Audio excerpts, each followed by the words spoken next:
প্রথমে এই টিকটক ভিডিওটা দেখো, তারপরে ফানি কমেন্ট পড়া হবে। Let's go.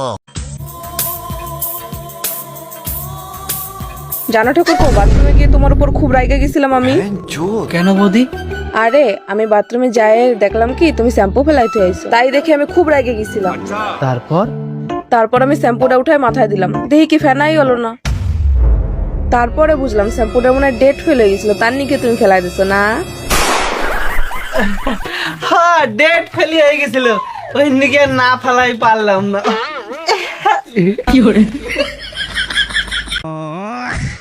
तो चलिए शुरू करते हैं। কঠিন যাওরা রে। বেড়া তুমি ধন্য মেয়েদের ঝুলান্ত ডাবগুলো আটকে রাখার জন্য।